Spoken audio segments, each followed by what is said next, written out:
Uh, Last year, I wrote a book called 24 Days and Journey to the Awesome Light of Hanukkah. And I'll explain why that this book exists, what the point of it is. We'll just read the introduction, and I'm going to try and do some of them today. And actually, I hope to do all of them for the 24 days and put them up on my site. So this will basically take care of two things at one time. And I will start by reading the introduction. The Sefer itself is available on Amazon. The PDF is available on my site, but it's now available through tonight's shir. So let me just read. Okay. There are 24 days between Rosh Chodesh, Kislev, and Hanukkah. No big deal, right? Wrong. And not just because they lead up to Hanukkah, but because they are the lead up to Hanukkah, the only Jewish holiday to fall on the 25th day of a month. Every other day, every other holiday, every Chag falls either at the beginning of the month, the 15th, when we're supposed to be our strongest koyach, the full moon. Hanukkah is different. The Zohar alludes to this here. It says in the Zohar, Tikkunia Zohar, the eighth sphere of Hod is the 8 days of Hanukkah. It's a little Kabbalah for this, but which occurs after the 24 days of Kislev, during which the Hashmonaim battled the Greeks. They correspond to the 24 letters of Baruch Shem Kavod Machuso Le'olam Ve'ed. That's the second verse of the Shema, right? That is a very insightful connection between the first 24 days of Kislev and the second verse of the Shema, especially after knowing this. This is what the Zohar also says. Yaakov had wanted to rectify the Malchus below, besod the lower unity, and established the unity of the 24 letters, which is Baruch Shem Kavod Malchuso Ve'Lamvet. He did not complete it with 25 letters like the Shema, since the Mishkan had yet to be built. We don't know at this moment in time exactly what this means. So far, it's just a bunch of words, and the Zohar, obviously deep ideas, right? But that's what we're getting towards going to right now. When we say the Shema twice a day, we start with the Shema and then we say Baruch Shem. But in Kislev, we reverse the order, at least conceptually. Instead, the first 24 days of Kislev correspond to Baruch Shem, and they lead to the 25th day, which corresponds to the Shema itself. So the 24 days of Kislev correspond to Baruch Shem Kavod, that's coming first. That builds up towards the Shema, which makes a lot of sense given what we're saying right now. That's what I said next. It makes sense. Each verse is considered a yichud, which causes and proclaims the unity of God. Shema Yisrael, Hashem Elokeinu Hashem Echad. That's talking about the yichud of Hashem, the oneness of God, and also Baruch Shem Kavod Machuso Le'olam Ve'ed is also another yichud. It's another way of proclaiming God's oneness and His mastery over all the world. So they're both called yichudim. The word yichud to unify the reality of Hashem. So. So each verse is okay, which causes and proclaims the unity of God, but with a very significant difference. The Shema is the yichud of Alma De'ilah, the upper world of angels, and spiritual purity.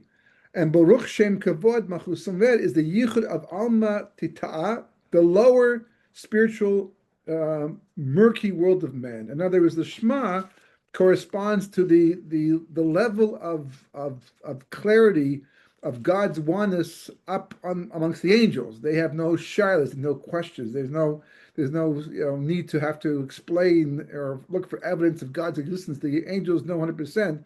That's the clarity of the Shema. Baruch Shem Kavod corresponds to the world in which we live in, and there people have doubts, and even the people don't believe fully as much as they're supposed to. So these are the two psukim. So this is why, if you subtract the gematria of the first verse of Shema, right, which has a gematria of 1,118, from the gematria of the second verse of Baruch Shem Kavod, which is 1,358, you are left with 240. The gematria of Amalek and the Hebrew word Safek, which means doubt, which is a really remarkable gematria if you think about it, because it's not just it's so meaningful. It means so much that it should work out that way. It's not so often that gematrias are so perfectly clear numerically and conceptually like this, without any type of crutching going on. It is the intellectual and spiritual doubt that resulted from eating from the Eitz Hadas Tov that transformed the world of man from one of angels to what it is today. Remove Amalek or Suffolk from the equation, and we return to the level of the clarity of the Shema, which is what's going to happen in Yemos HaMashiach. That's what Yemos HaMashiach is. Bayamuhu Yeshav Echad Shema Echad. That's what we say every day in Aleinu. That on that day God will become one. He'll become the king over the entire world. Everybody will acknowledge the reality of God. There'll be no doubts in the existence of God or Ashgacha Pratis whatsoever, because we'll go back to the clarity of the Shema. That's what we're working towards. That is the goal, therefore, of the 24 days of Kislev, beginning tonight, right? To get to the level of the Shema, which is 25 letters, by the 25th day of the month, and Baruch Shem is the key. It is the level of the Or HaGanuz, the light which God created on the first day of creation, and subsequently hid from the evil of history, as it says in the pasuk, right? God saw the light that it was good, and God separated between the light and the darkness. Rashi explains, bringing the Gemara, he saw that the wicked were unworthy of using it, and therefore set it apart for the righteous in the future time. The primordial light is also associated with the number 25, and it is said to be hidden in the Ner Shulchan. As it says, Ben Yisachar points out, he says that the original light of creation was hidden in the 36 candles of Chanukah. What does it mean? I mean, where? You look inside the candles, you see beautiful glass jars with oil inside, Shem Hazayis, and a flame burning, but where inside is the Or HaGanuz? Shabbos also has Or HaGanuz. That's why there's a sense of Olam Haba on Shabbos if you keep it properly. But Shabbos, we can understand, Shabbos is an extremely mystical experience. Likewise, the 36 tractates of the Talmud Bavli is also associated with the Or HaGanuz. Again, we can understand it because it's so complex and so deep and so profound, and we can see that. But where in these little jars is the Or HaGanuz? That we'll talk about, B'ezras Hashem. So the question is, what does it mean that the first 24 days of Kislev correspond to the 24 letters of Baruch Shem? How does that work out? In total, or literally letter by letter, so that the first day of Kislev corresponds to the base of Baruch, the second to Reish, etc. No one says, which makes it difficult to use the 24 days in any specific way to prepare for Hanukkah, other than cleaning for your Chanukiah and buying your wicks of oil. That is what millions of Jews have done now for millennia. What follows is based upon the other approach, starting with the base of Baruch on Rosh Chodesh Kislev, and ending with the Dalet of Vav on the 24th day of the month. At the very least, this will help a person to prepare for Hanukkah and greatly enhance their appreciation of the key to the final redemption. That's the introduction to the idea.